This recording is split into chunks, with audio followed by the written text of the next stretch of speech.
Hari ini juga topik firman Tuhan, yaitu bagaimana kita harus berdoa.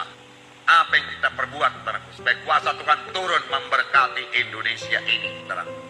Kita melihat satu contoh mengenai Israel. Israel pada zaman Raja Ahab. Keadaan Israel juga sangat parah pada waktu itu. Mereka telah meninggalkan Tuhan, meninggalkan hukum-hukum Tuhan. Lalu hukuman Tuhan berlaku atas Israel.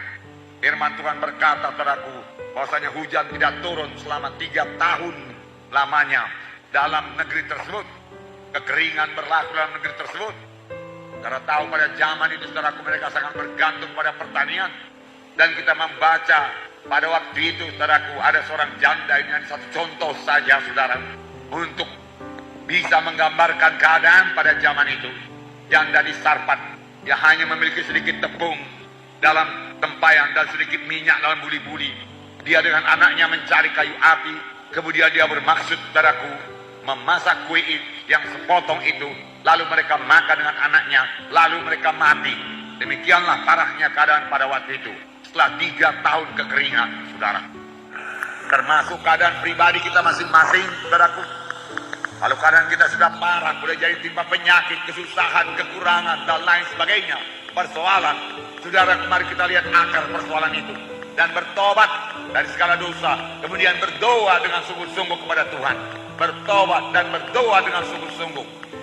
Kalau selama ini persekutuan kita sudah agak renggang dengan Tuhan, mari rapatkan diri kepada Tuhan, cari wajah Tuhan, gapai Tuhan, bersekutu dengan Tuhan, rasakan kembali kasih-Nya dalam saudara, maka semua persoalan saudara akan diselesaikan oleh Tuhan. Dalam 1 Raja-Raja 18 ayat 17 dan 18 dikatakan di sini. 17. Segera sesudah Ahab melihat Elia, ia berkata kepadanya, engkaukah itu yang mencelakakan Israel? Jawab Elia kepadanya, bukan aku yang mencelakakan Israel, melainkan engkau dan kaum keluargamu, sebab kamu telah meninggalkan perintah-perintah Tuhan, dan engkau ini telah mengikuti para Baal. Jelas sekali, saudaraku, Ahab dengan mudah saja menuduh, kaulah Elia yang membuat segala kesusahan ini. Dahulu engkau berkata, tidak akan ada hujan turun kecuali kalau kukatakan. Maka sampai 3 tahun ini hujan tidak turun. Maka segala kesalahan ini tertimpa kepadamu. Tanggung jawab mulai itu, hai Elia, dia katakan. Namun Elia berkata, yang kukatakan itu bukan daripada aku. Aku adalah Nabi Tuhan. Tuhan menyuruh aku mengatakannya kepadamu. Engkaulah yang bertanggung jawab karena engkau telah menyimpang daripada jalan Tuhan. Engkau meninggalkan penyembahan kepada Tuhan dan menyembah Baal dan Astetoret dan Asera. Itulah yang menyebabkan semua kesusahan ini, dia katakan. Oleh sebab itu, kalau engkau mau berubah, engkau harus bertobat. Nabi Baal, Nabi Asera harus dibasmi dari seluruh Israel, dan seluruh Israel harus kembali kepada Tuhan. Maka keadaan negeri ini akan berubah. Demikian kira-kira telah dikatakan oleh Elia. Nah, lalu apakah mereka perbuat, saudaraku? Dosa memang harus diselesaikan. Israel harus bertobat supaya nasibnya berubah.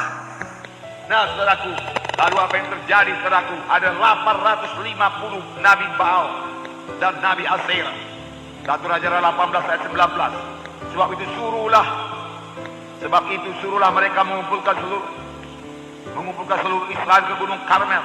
Juga nabi-nabi Baal yang 450 orang dan nabi-nabi Asera yang 400 itu yang mendapat makanan dari meja istana Izebel.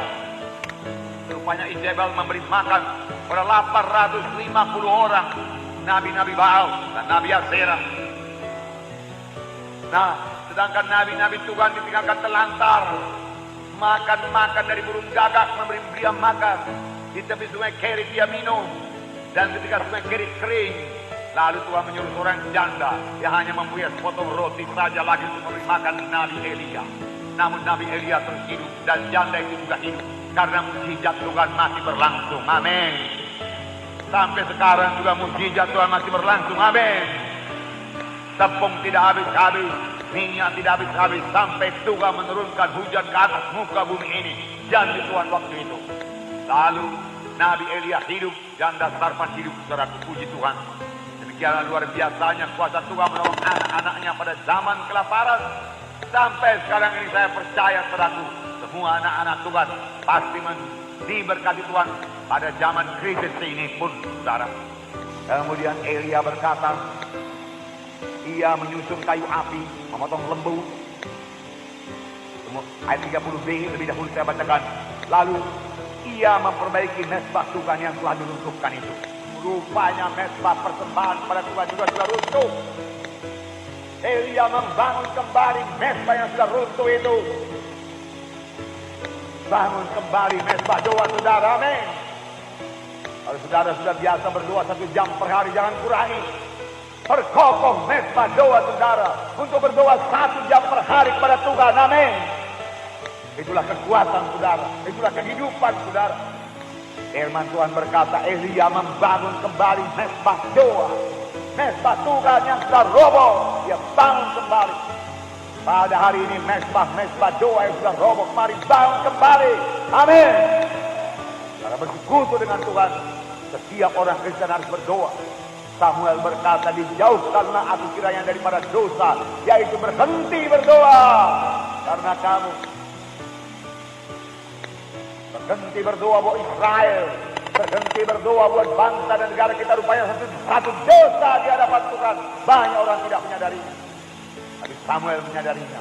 Dijauhkanlah aku kiranya daripada berbuat dosa, yaitu berhenti berdoa untuk bangsa Israel. Dia tidak pernah berhenti berdoa.